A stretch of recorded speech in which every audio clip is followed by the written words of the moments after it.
Today on the Modern Motherhood Podcast, I am so excited to explore this topic because it's something that has really resonated with me for a long time. My guest today is Jamie Martin, and she's going to unpack some things for us about the personality styles that we bring as moms to the table and how sometimes those things can be challenging, things that we can wrestle with, particularly if we identify with being introverted. Jamie, thanks so much for being on the podcast today.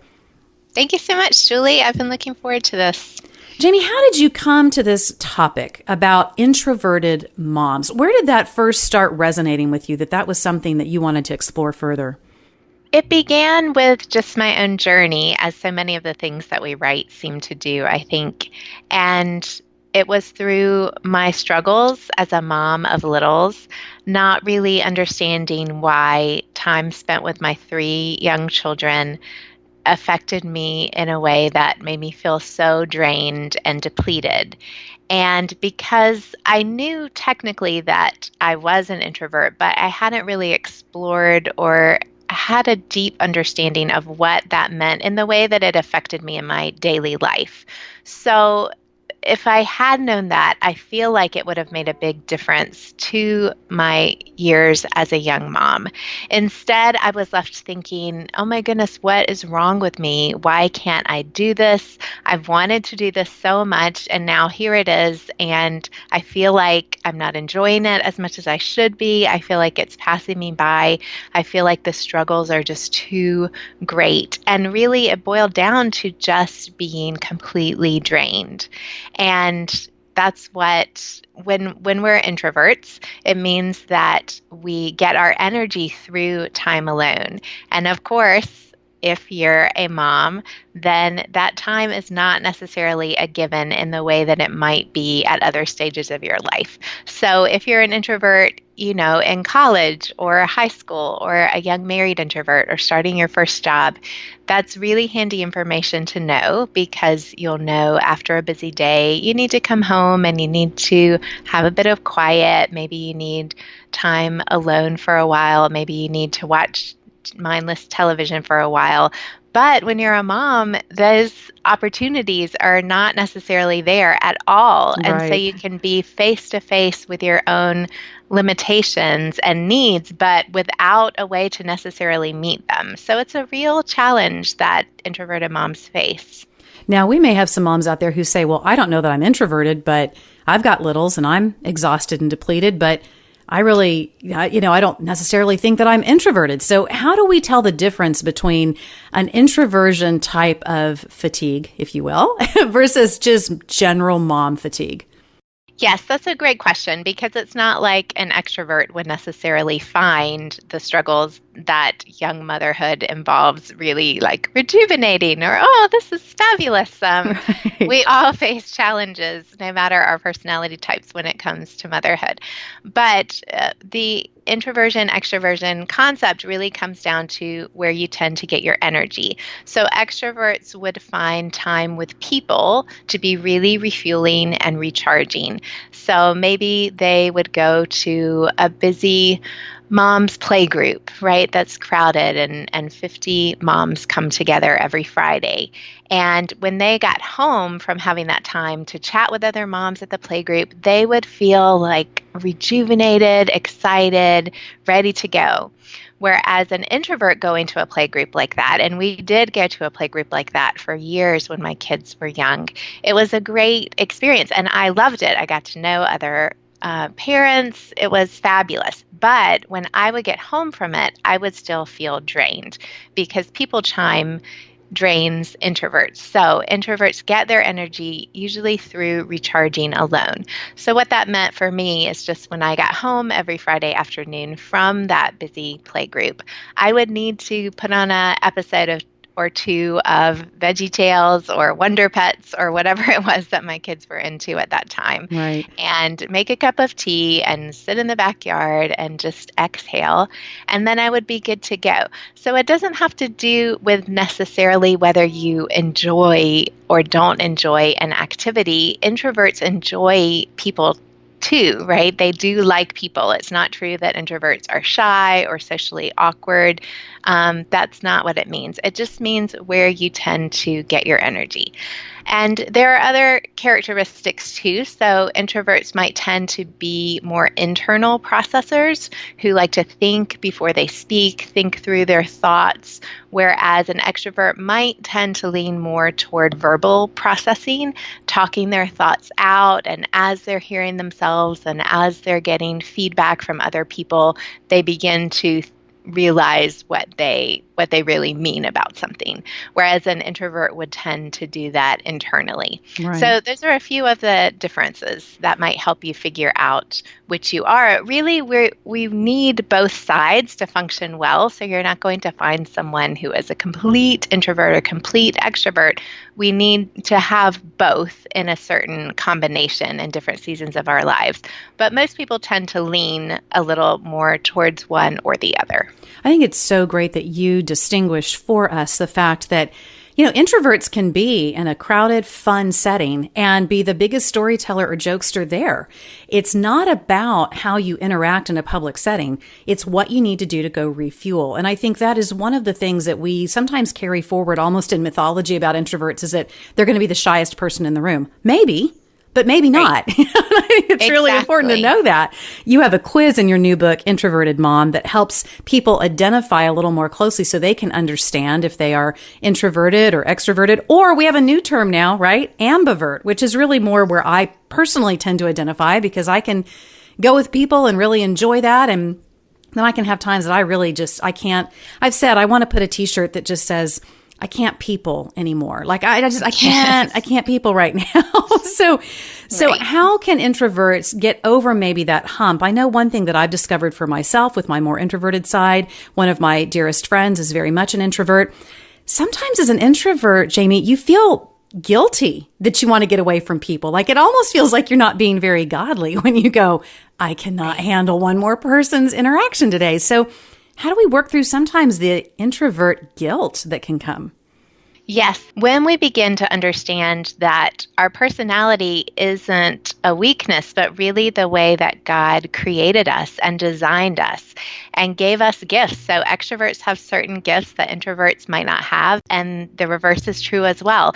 So when we are in a healthy place, taking care of ourselves according to the natures, our God-given natures, not our selfish natures, then we come alive in the best of ways. And then we're really able to offer our families and those outside of our families what we were created for. Introverts have a natural leaning toward quality over quantity, so we might do less but go deeper with it. And that impacts people because we can make deep connections. Obviously, it's going to impact our children as well. And so this is what we bring to the table. But we can only bring that if we are the healthiest versions of ourselves. And that's what God wants us to be too, right? So when we begin to look at it that way instead of, oh my gosh, I just can't be around you anymore, that's when we can really take what we need when we need it, understanding that we might not always get what we need. But in that moment, the self-awareness is still really, really helpful because we will understand why certain situations are so hard. And that makes all the difference sometimes, just knowing, oh my gosh, okay, this season is really difficult. I'm not getting enough sleep. I don't have family that live close by. So of course, my life with twin 2-year-olds, let's say, right, is going to feel really challenging at times. So I understand that that doesn't mean I'm failing. It's also about having that self-awareness. It's also really beautiful to see how Jesus took time away from people. And of course, we know that he was not doing that out of selfishness at all. He balanced these two sides, his extroverted nature, his introverted nature, in this beautiful combination that we see worked so well, where he had these huge public times and then these private times where he purposely retreated to spend time with the Father and get refueled. And then I love it because there are even times in Scripture where we see that he went away to have that time and he got interrupted. And hello, oh my gosh. Yeah, absolutely. Yep. That is something that introverted moms can relate to so much. So we know that that is going to happen because that is just life as a mom. So it's not like we're just going to decide this one day or understand, oh, I'm an introvert and suddenly everything's going to be easy. It's not necessarily like that, but when we at least have the intention and we're doing our best to give our best to our families through giving our best to ourselves as well, it all starts to work that way. And that's a beautiful thing to see. Help equip us with language where, as introverts, we can love people well, but also get that time that we need. Because I've made the mistake in the past where the extrovert side has been going strong, and then all of a sudden, here comes the introvert side around the corner, and I have just sort of collapsed on myself in a sense, just, I need you people to get away from me. I just can't, and that's not really effective language. I finally landed on, because I did have twin 2-year-olds and no family around. My seventh and eighth, really? yeah, my seventh and eighth children are my twins, and we had just moved to a new community, and it was tough. I mean, there was not family, and finally the language I arrived at, I would finally get the twins distracted doing something, and my husband would come around and he would want to talk to me and understandably be close to me. And I would just say, Michael, I am touched out right now. Like I am just touched out. That was the language that I came up with, but I am sure there is better vernacular. So how can an introverted mom effectively put voice to that place where she needs to retreat and refuel and then come back without making people feel rejected or without getting to that place where you're just kind of in a complete mental collapse before you call a timeout? Right. I think, once we understand that we're going to find ourselves in that situation, we can begin to think about what sounds natural and right for us, because the answer to that will probably look a little different for each person. One thing that's funny is in the book, I highlight these 4 introverted female authors who have been some of my favorites over the years. They are Louisa May Alcott, Jane Austen, Ellen Montgomery, and Laura Ingalls Wilder. And looking at their lives, particularly in light of their introversion, it's interesting to see the takeaways that we can learn from them, which is what I try to extract from their unique stories. But one that just came to mind when you were talking, Julie, is Louisa May Alcott. She actually had what she called a mood pillow.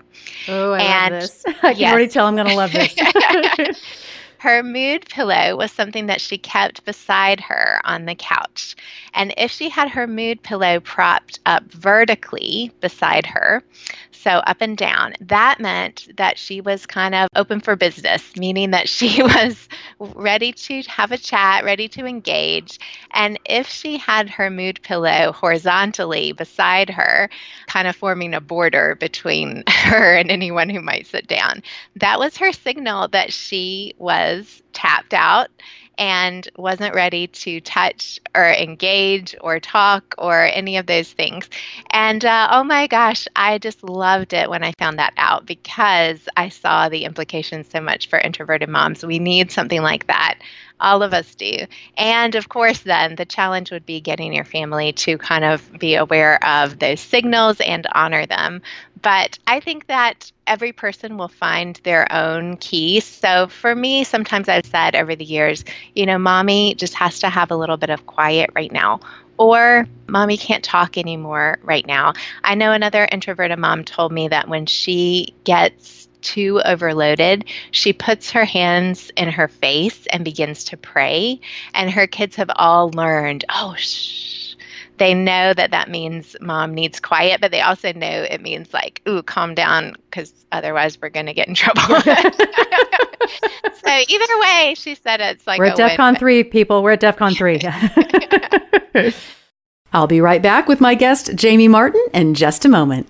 You are so appreciated, my friend. When I talk with our content coordinator, Rebecca Beckett, and with our producer, Donna Toti, we are just blown away by your response to the podcast, the way you tune in. And we want to make sure that we are bringing you the guests and content that encourage you in your life and who help give you the tools and information that help you grow in your parenting, your marriage, your work life, and your spiritual walk. So be sure and subscribe to the podcast wherever you get your podcasts and get in touch with us at All Mom Does on the socials and at allmomdoes.com. We're pulling together new interviews and content for you, and we want to hear from you. So leave us your comments, your questions, and your suggestions when you head to allmomdoes.com. So tell me how we can be thoughtful and cautious about that very sensitive line between introversion and avoidance. Because I have to say, for myself, sometimes there are things that I would just rather not deal with, and I will sometimes give myself the out of, well, really, I'm more of an introvert in this way, and I just need to take this time. That's true. But then sometimes there are just things that I just flat am not in the mood to do. And it really may not have a whole lot to do with how my personality style is hinged. So how do we make sure we're living on the right side of that? Yes, we want to honor ourselves, but we don't want to limit ourselves.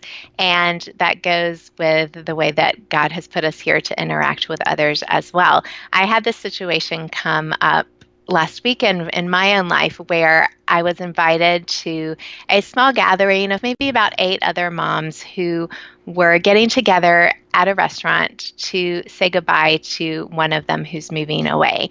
And these were all people that I knew, but not necessarily very well. So it wasn't like a kindred spirit, yes, definite connection.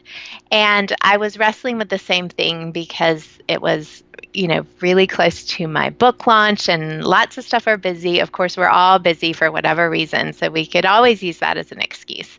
And when I just got quiet about it, because I was open to saying no, I knew it would be fine if I did. But when I really thought about it and I realized, okay, Jamie, this is not just about you. I realized it would mean a lot to the person who was moving away, to the other moms if I went. And it was not just about me and what I felt like doing in that moment.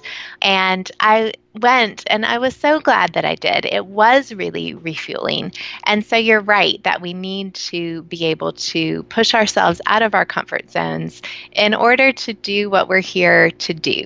And motherhood naturally pushes us outside our comfort zones all the time. Right. I also really love the way that I've found in my life, because I've done so many things that on the surface seem way more overstimulating or overwhelming than what my nature might prefer.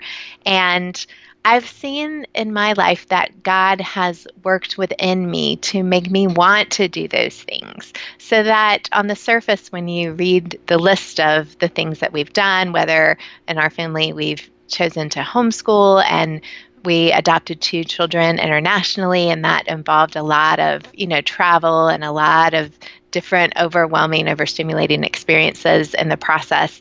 But those were all things that just became passions of mine, right? And that was because God did that work to put that within me. And when God is directing our path, then that selfish part of us, is no longer in the driver's seat, and he makes us want to do what he wants us to do. So then it's not always such a heavy burden, right? We know that we feel called to step outside of ourselves. So it is important to keep that balance in mind. We can definitely swing too much one way or the other. And it's also a good thing to keep in mind that researchers have found that the act of extroverting is correlated with increased happiness in people, no matter their personality type. So that doesn't mean that extroverts are happier than introverts. What it means is that just the act of putting yourself out there in relationships leads to greater fulfillment. So it really is a win-win. And the way that extroverts do that might look different to the way introverts do it, but it is important that we both do it. I love that distinction. And I think it's very powerful to help people understand where they're getting close to those lanes and how to modify for that. And what a great thing to know that the act of extroverting does have benefits to us, even on those nights that we might just way prefer to stay in and just do some Netflix. That's good to know. So let me ask you this. What do extroverted moms need to know about their introvert mom friends? Like how do we help each other understand each other better? It's really a blessing to imagine that extroverted friends would want to know that about their introverted friends. So I really love that. I think when you understand the opposite personality type, it will help you to best meet each other's needs. So in the case of an extroverted mom, let's say that her best friend is an introvert, you might want to text that mom instead of calling her out of the blue, because introverts tend to prefer texting over the phone, or you could even set up a time to call so that she's expecting it. But we like to joke that for an introvert, the phone suddenly ringing unexpectedly is a bit like someone jumping out of a closet and saying boo. It's yes, just yes. it's just like overstimulating. And it's not about the people on the phone, it's just about the unplanned nature of it. So that's one thing that an introvert would tend to prefer. Also, it would probably help you with knowing what type of occasion to invite your introverted friend to, like an intimate dinner party of a few couples where they already know everyone. That would be a definite yes, right? But maybe you're having an extended family reunion with loads of your aunts and uncles and cousins, and your friend has never met any of those people. That might be less of a fit, right? Right. But it's also really nice to give them the option. So I know I have had people like not invite me to things because they thought I wouldn't enjoy it, where You're like, wait a minute. that I would have enjoyed. So it's nice to say, no pressure at all on this, but if you were interested, we are doing X, Y, and Z at this time, and then they can make the call. So those are a few things that it would be nice to keep in mind about your introverted mom friends. I think that's great. Now, riddle me this. Help me navigate, Jamie. I am always amazed how the Lord tends to give us spouses or kids who may be very opposite in their personality style from us. So if you're an introverted mom, I think the odds are good. You're going to have an introvert or an extrovert in your house. So you're going to have the kid who wants to go to every play group and wants to be at all the things and feels like he's going to just crumble if he can't make that birthday party for that kid that you barely met 6 months ago at a ball field. Like he's the guy who wants to be at all of it. So how do we navigate through those kinds of challenges? As I shared with you earlier, Jamie, when we were off mic, my husband is an extrovert's extrovert. I mean, he is just his idea of a phenomenal time after a really rough week at work where he's worked all kinds of hours and it's been really exhausting is to we're in Austin, Texas, so he wants to go downtown and listen to live music and collect a whole bunch of new people he's never met and make 25 new best friends. And that is absolutely the last thing that I would want to do after that kind of a week. So how can we be accommodative for the personalities in our home that are equally as valid, that don't have the same kind of needs or refueling techniques that we ourselves need? Yes, that is definitely an issue we're going to face over and over and over again. I did hear from one mom who was married. She's an introvert. She's married to an introvert, and all of her children, and I think she had at least 6 children, were all introverts. And I was wow. like, are you kidding me? I don't think I've ever heard of that before. Right. But I would definitely think that's more the exception. In my family, there's 5 of us. My husband is an extrovert, and 2 of my 3 children are also extroverts. And then 1 of my sons is an introvert. So yes, I am definitely outnumbered. And it does pose some challenges at times. I think one of the big challenges is just the amount that my extroverts like to talk, because as I mentioned, they tend to be verbal processors, my husband and then my 2 extroverted children. And sometimes I feel like, oh my goodness, I don't know that I can listen to another word, right? I've got them that follow me around talking. They will just follow me, Jamie, no matter what I'm doing. I mean, they'll follow me into the bathroom. I'm like, You're still talking. I love it. I'm here for you. I'm here for you. I cannot believe how many times we have discussed this issue. Yes. The struggle is real. It really is. Yes. It's also good to keep in mind, though, that since introverts don't always like talking and talking and talking themselves, they do tend to be good listeners. So we do thrive in that role, even though it might be difficult for us, and that those extroverts in our life feel like we are listening to them. And so that's another way that we really bless them. It's just really important to keep a balance in mind. And I think, again, being self-aware. So for your extroverted husband, let's say, to know what it means for you to be an introvert. And I have a short section in my book that's called Husbands, if your wife's an introvert, here's what you need to know. We're just 5 quick bullet points. And some of my readers were saying that was their favorite part because they just pushed it over. Here, honey, can you take a look at this? And it can make a big difference. But just understanding each other, what we need. So a husband knowing, when he comes home and the wife's been there all day, that might not be the time for the in-depth conversation, right? But if she can take 30 minutes to an hour out while he has a bit of time with the kids, and then later they come together again, that might be a better time for her to listen to him. So it's just where it will always be give and take. And there will be seasons that are, it's not as if seasons always flow peacefully according to the rhythm of the tides or something. No, it's storms and there's off-balance seasons, but it's going to be give and take. And so it's good for us to know that our extroverts are going to need that social stimulation. So maybe, if your extroverted husband wants to go out, you arrange to do that however many times a month. That feels like a fit for both of you. And then if he wants to do that more often, he agrees to go with friends instead and give you a pass, right? So it's just looking and keeping each other's needs in mind. I think with kids, depending on what stage they're in, your extroverted children, I'd like to look for drop-off activities, right? So things where I can take my kids to, they're so happy to be there, and then I can go wait at the coffee shop around the corner, come back and pick them up, and that is like a great evening in my mind, and for them as well, right?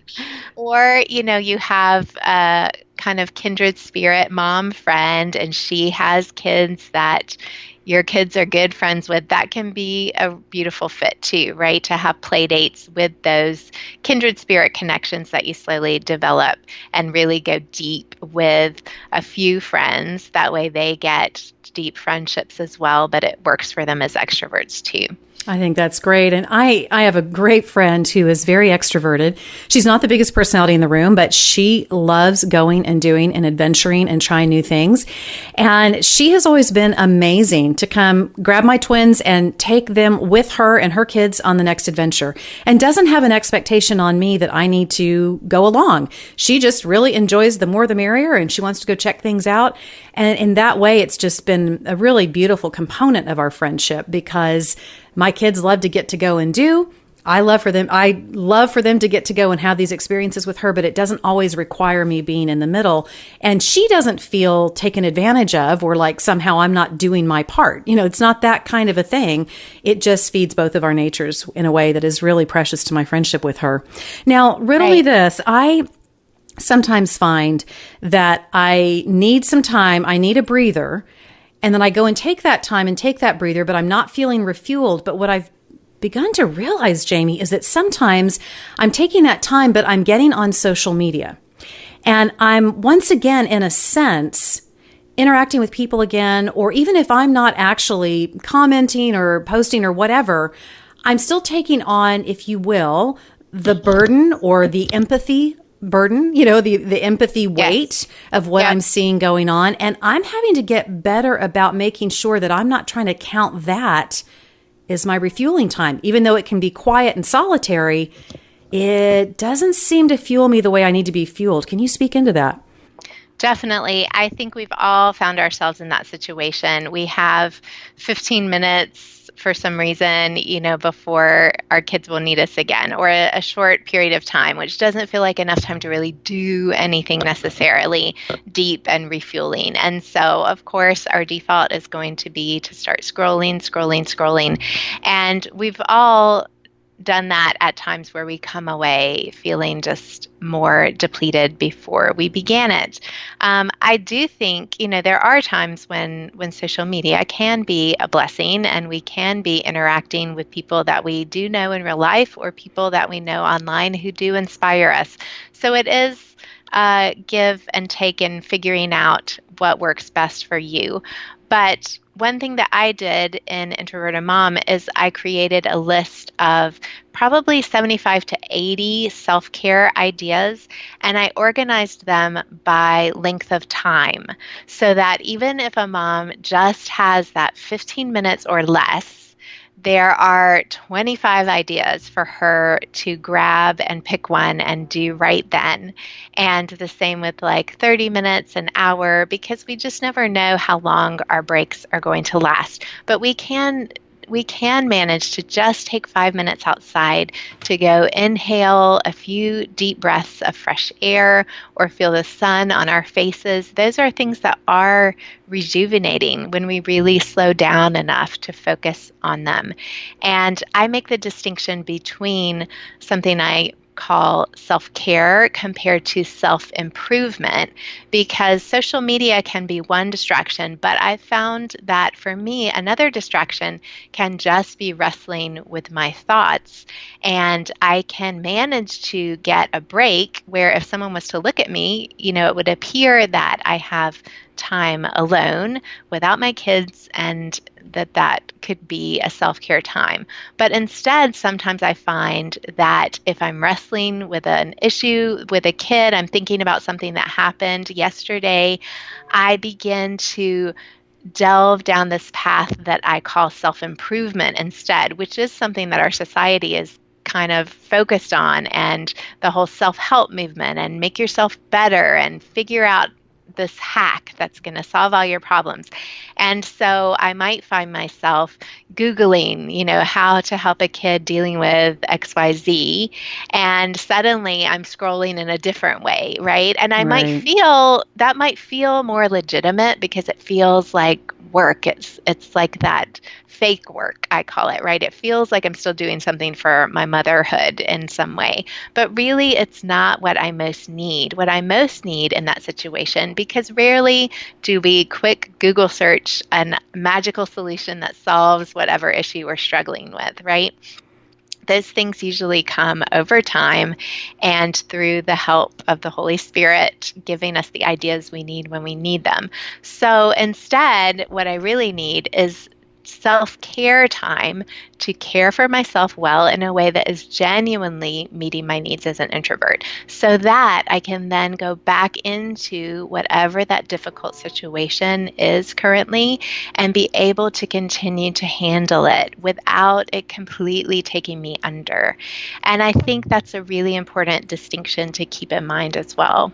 I love that, because you're so right. There are times that I'm trying to justify the alone time by still doing work on myself. I mean, that is very much, yes. and that can be rejuvenating in some ways, but I do think you're so right that there is a very important difference between self-care and self-improvement, and to make sure that we're clear on that, because in the self-improvement lane, as much as I love a lot of that stuff, it does usher in yet another expectation and more things on that to-do list instead of just knowing how to be still. That's so great. Well, the book is Introverted Mom, Your Guide to More Calm, Less Guilt, and Quiet Joy. Jamie, thank you so much for being with me today. Thank you, Julie. This has been so fun. Connect with Jamie over at Instagram. You can find her handle there. She's Jamie_C Martin, and she has all kinds of great ideas and information for you, particularly for those of you who identify as an introverted mom. I'd love for you to say hi to me too. I'm Julie Lyles Carr in all the places, Instagram, Facebook, Pinterest, and on the web, Julie Lyles Carr. And thank you to Donna Tody. She's our producer, and Rebecca Beckett, our fearless content coordinator. Show them how much you appreciate all the work they put into the podcast by going to wherever you get your podcasts Podcast. And subscribing, you never know, we might just feature your review on an upcoming show. I'll see you next time on the Modern Motherhood Podcast.